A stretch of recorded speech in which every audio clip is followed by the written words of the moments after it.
Hello ನನ್ನ ಕುಟುಂಬದವರೇ, ಹೇಗಿದ್ದೀರಾ ಎಲ್ಲರೂ?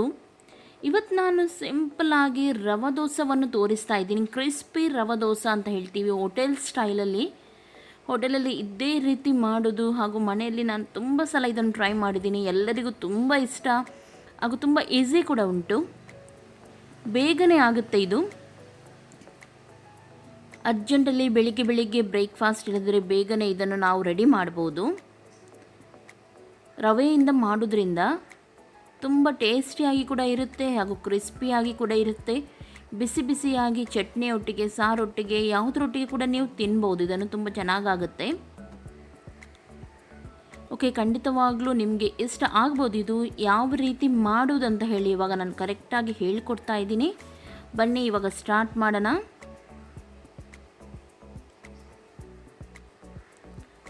ಫಸ್ಟ್ ಇದಕ್ಕೆ ನಾನು ರವೆ ತೊಗೊಂಡಿದ್ದೀನಿ. ರವೆ ನಾನಿಲ್ಲಿ 3/4 ಕಪ್ಪಷ್ಟು ತೊಗೊಂಡಿದ್ದೀನಿ. ನೋಡ್ಬೋದು ನೀವು, 3/4 ಕಪ್ಪಷ್ಟು ನಾನು ರವೆಯನ್ನು ತೊಗೊಂಡಿದ್ದೀನಿ. ಅಕ್ಕಿ ರವೆ ಅಲ್ಲ, ಇದು ಉಪ್ಪಿಟ್ಟು ರವೆ ಅಂತ ಹೇಳ್ತೀವಿ ನೋಡಿ, ಕೇಸರಿ ಬಾತ್ ಎಲ್ಲ ಮಾಡ್ತಾರೆ, ಆ ರವೆಯನ್ನು ಇಲ್ಲಿ ನಾನು ತೊಗೊಂಡಿದ್ದೀನಿ.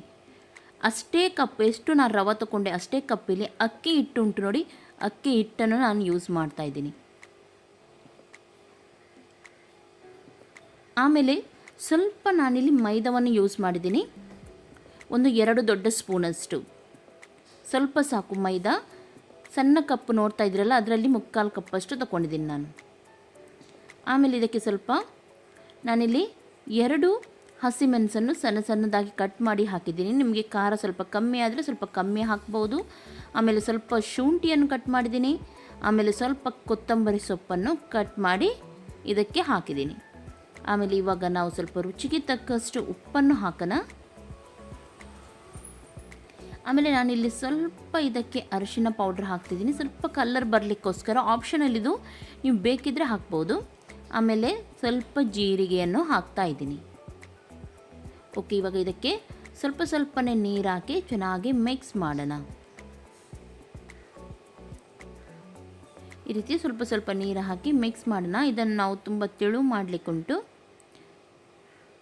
ಲಮ್ಸ್ ಎಲ್ಲ ಉಳಿಬಾರ್ದು. ಅದಕ್ಕೋಸ್ಕರ ನಾನು ಸ್ವಲ್ಪ ನೀರು ಹಾಕಿ ಮಿಕ್ಸ್ ಮಾಡ್ತಿದ್ದೀನಿ, ಚೆನ್ನಾಗಿ ಮಿಕ್ಸ್ ಆಗಲಿ ಅಂತ ಹೇಳಿದ್ದು. ನೋಡಿ, ಈ ರೀತಿ ಚೆನ್ನಾಗಿ ಮಿಕ್ಸ್ ಮಾಡ್ಕೊಳ್ಳಿ.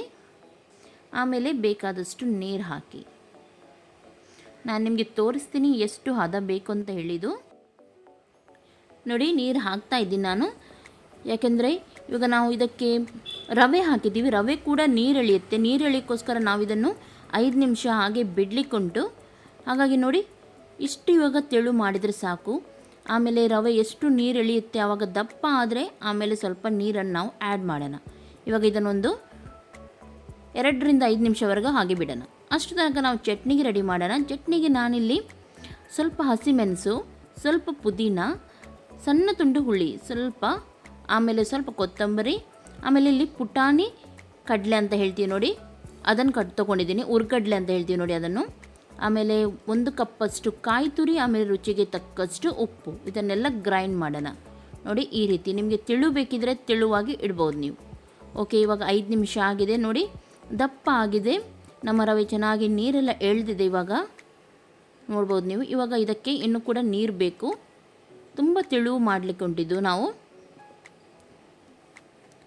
ನೋಡಿ, ನಾನು ಸ್ವಲ್ಪ ನೀರನ್ನು ಆ್ಯಡ್ ಮಾಡಿದ್ದೀನಿ. ನೋಡಿ, ಇಷ್ಟು ತೆಳು ಇದ್ದರೆ ಸಾಕು ಇದು. ನೋಡ್ತಾ ಇದ್ದೀರಲ್ಲ. ಇವಾಗ ನಾನೊಂದು ತವ ತಗೊಂಡು ಅದರಲ್ಲಿ ಫಸ್ಟಿಗೆ ನಾನು ಸ್ವಲ್ಪ ಬಿಸಿ ಆದಮೇಲೆ, ತುಂಬ ಬಿಸಿ ಅಲ್ಲ, ಮೀಡಿಯಮ್ ಬಿಸಿ ಆದಮೇಲೆ ಫಸ್ಟಿಗೆ ನಾನು ಇದಕ್ಕೆ ಸಣ್ಣದಾಗಿ ಕಟ್ ಮಾಡಿದ ನೀರುಳ್ಳಿಯನ್ನು ಹಾಕ್ತಾಯಿದ್ದೀನಿ. ನೀರುಳ್ಳಿ ಹಾಕೋದ್ರಿಂದ ಏನಾಗುತ್ತೆ ಅಂದರೆ, ನಮ್ಮ ತವ ನಾವೀಗ ಅದಕ್ಕೆ ದೋಸೆ ಬಿಡ್ತೀವಿ ನೋಡಿ, ಅದು ಅಡಿಗೆ ಕೂಡ ತಾಗಲ್ಲ ಹಾಗೂ ಚೆನ್ನಾಗಿ ಟೇಸ್ಟ್ ಕೂಡ ಬರುತ್ತೆ. 2 ಕೂಡ ಇಲ್ಲಿ ಕೆಲಸ ಮಾಡುತ್ತೆ ಇದು. ಆಮೇಲೆ ನೋಡಿ, ಈ ರೀತಿ ದೋಸೆದು ನೋಡಿ, ಈ ರೀತಿ ತಗೊಂಡು ಈ ರೀತಿ ಹಾಕಬೇಕು. ಇದು ಕರೆಕ್ಟಾಗಿ ಮಾಡೋದು ಹೋಟೆಲ್ ಸ್ಟೈಲಲ್ಲಿ. ನಿಮಗೆ ಸ್ಪೂನಲ್ಲಿ ಆದರೆ ಸ್ಪೂನಲ್ಲಿ ನೀವು ಹಾಕ್ಬೋದು, ಆದರೆ ಇದು ತುಂಬ ಈಸಿ ಮೆಥಡ್ ಇದು. ಹಾಗಾಗಿ ನಾನು ಈ ರೀತಿ ನಿಮಗೆ ತೋರಿಸ್ತಾ ಇದ್ದೀನಿ. ಸೈಡಲ್ಲಿ ಮಾತ್ರ ಕರೆಕ್ಟಾಗಿ ರೌಂಡ್ ಹಾಕಿ, ಆಮೇಲೆ ಮಿಡ್ಲಲ್ಲಿ ನೋಡಿ ಈ ರೀತಿ ನೆಟ್ ಥರ ಬರ್ತಾ ಉಂಟು, ಜಾಲಿ ಅಂತ ಹೇಳ್ತೀವಿ ನೋಡಿ, ಆ ರೀತಿ ಬಂದರೆ ಕರೆಕ್ಟಾಗಿ ಬಂದಿದೆ ಅಂತ ಹೇಳಿ ಅರ್ಥ. ನೋಡಿ, ಈ ರೀತಿ ಕೈಯಿಂದ ತಗೊಂಡು ಈ ರೀತಿ ಮೇಲಿಂದ ಈ ರೀತಿ ಹಾಕಿದರೆ ಆಯಿತು. ನೋಡ್ತಾ ಇದ್ರಲ್ಲ. ಗ್ಯಾಸ್ ಮೀಡಿಯಮ್ ಫ್ಲೇಮಲ್ಲಿ ಇರಲಿ, ತುಂಬ ಜೋರಲ್ಲಿ ಕೂಡ ಬೇಡ ಹಾಗೂ ಸ್ಲೋವಲ್ಲಿ ಕೂಡ ಬೇಡ. ಒಂದು ಸ್ವಲ್ಪ ಹೊತ್ತಾದಮೇಲೆ ಇದರ ಮೇಲೆ ನಾವು ಈ ರೀತಿ ಆಯಿಲನ್ನು ಹಾಕೋಣ. ತುಪ್ಪ, ಬೆಣ್ಣೆ ಯಾವುದು ಬೇಕಿದ್ರೂ ನೀವು ಹಾಕ್ಬೋದು. ನೋಡಿ, ಈ ರೀತಿ ಸ್ವಲ್ಪ ಎಣ್ಣೆಯನ್ನು ಹಾಕಿ ಇದು ಚೆನ್ನಾಗಿ ನಾವು ಫ್ರೈ ಆಗಲಿಕ್ಕೆ ಬಿಡಲಿಕ್ಕೆ ಉಂಟು. ಯಾಕೆಂದರೆ ಇದು ತುಂಬ ಕ್ರಿಸ್ಪಿ ಆಗಿದ್ರೇ ಚೆನ್ನಾಗಾಗೋದು, ಸ್ಮೂತ್ ಇದ್ರೆ ಅಷ್ಟು ಚೆನ್ನಾಗಾಗೋದಿಲ್ಲ. ಹಾಗಾಗಿ ಇದನ್ನು ಸ್ವಲ್ಪ ಹೊತ್ತು ನಾವು ಚೆನ್ನಾಗಿ ಫ್ರೈ ಆಗಲಿಕ್ಕೆ ಬಿಡೋಣ.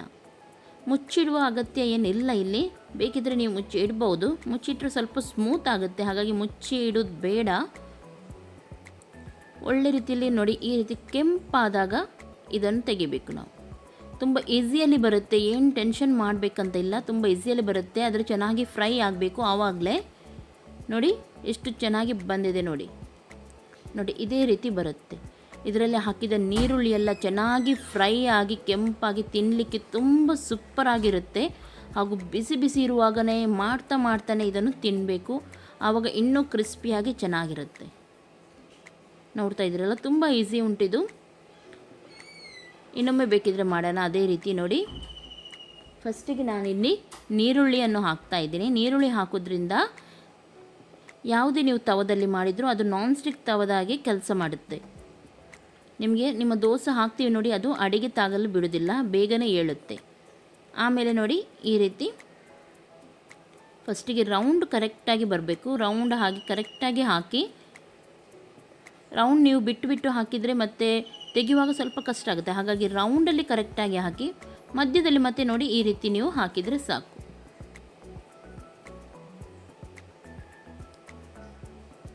ನೋಡಿದ್ರಲ್ಲ, ತುಂಬ ಸಿಂಪಲ್ ಹಾಗೂ ಈಸಿ ಉಂಟು. ಸೇಮ್ ಹೋಟೆಲಲ್ಲಿ ನೀವು ರವಾ ದೋಸೆ ತಿಂತೀರಿ ನೋಡಿ, ಅದೇ ರೀತಿ ಟೇಸ್ಟ್ ಬರುತ್ತೆ, ಅದು ಅದೇ ರೀತಿ ಇರುತ್ತೆ ಇದು. ಇವಾಗ ಸ್ವಲ್ಪ ಎಣ್ಣೆ ಹಾಕೋಣ ಇದರ ಮೇಲೆ.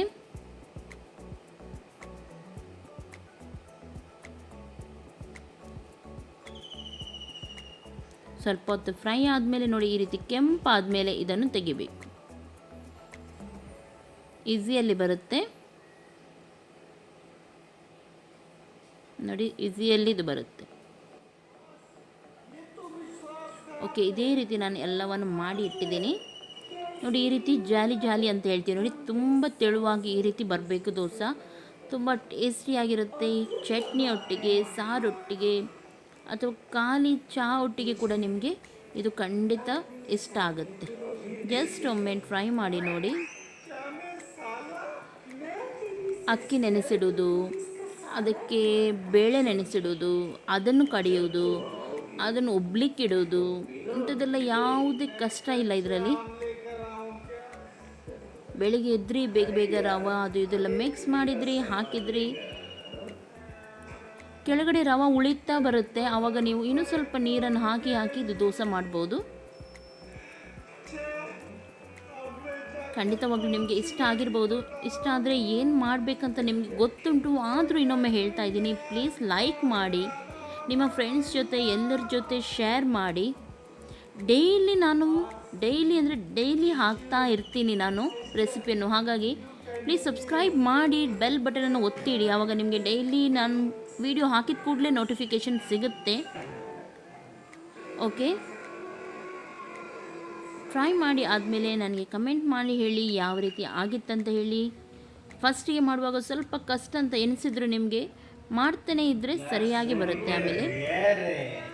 ಓಕೆ, ಎಲ್ಲರಿಗೂ ಟೇಕ್ ಕೇರ್, ಬಾಯ್.